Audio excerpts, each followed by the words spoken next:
পাঁচলায় তিনি আজকে বিধায়ক হয়েছেন, তাই তাকে আমরা পাঁচলার জননেতা বলি।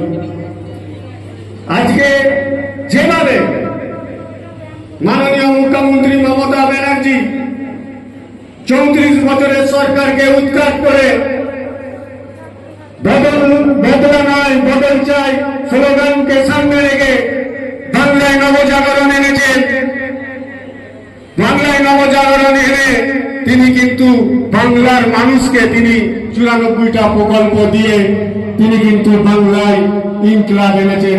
তেমনি পাঁচলাতেও আমরা কিন্তু আমাদের বিধায়ক সাহেব পাঁচলার অলিতে গলিতে বাড়িতে বাড়িতে সেই মমতা বন্দ্যোপাধ্যায়ের উন্নয়নকে পৌঁছে দিয়েছেন।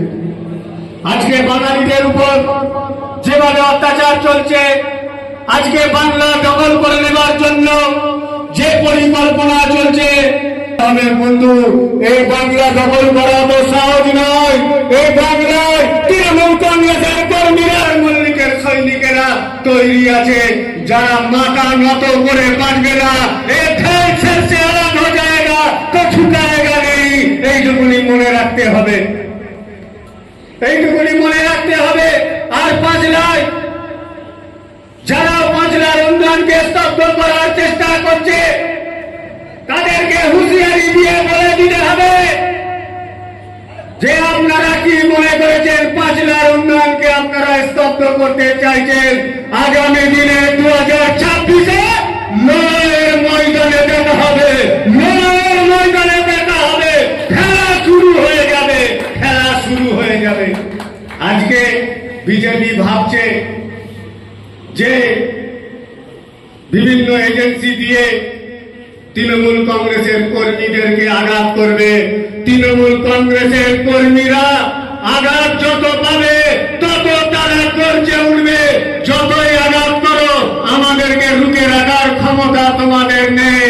এই পাঁচলাই তো নেই, এই পাঁচলাই আমরা যার নেতৃত্বে তো চলি, সেই গুলশান মল্লিক সাহেব, ডাক্তার আবু বকর মল্লিক সাহেব, আর সর্বোপরি আমাদের নেত্রী মমতা বন্দ্যোপাধ্যায় আর আমাদের নেতা অভিষেক বন্দ্যোপাধ্যায় সর্বশক্তি নিয়ে আমাদের সঙ্গে আছে, পাশে আছে।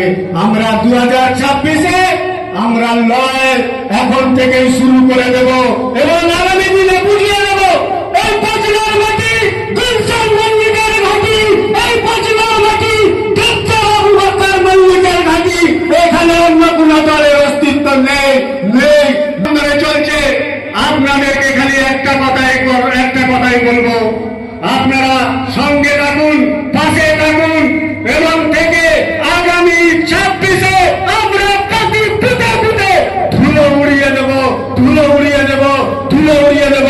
এবং হাওড়া জেলায় আমরা গুলশান মল্লিক সাহেবের নেতৃত্বে ডাক্তার আবু বকর মল্লিক জিন্দাবাদ, মমতা বন্দ্যোপাধ্যায় জিন্দাবাদ, অভিষেক বন্দ্যোপাধ্যায় জিন্দাবাদ, গুলশান মল্লিক জিন্দাবাদ, ডাক্তার আবু বকর মল্লিক জিন্দাবাদ। জয় বাংলা। এরপর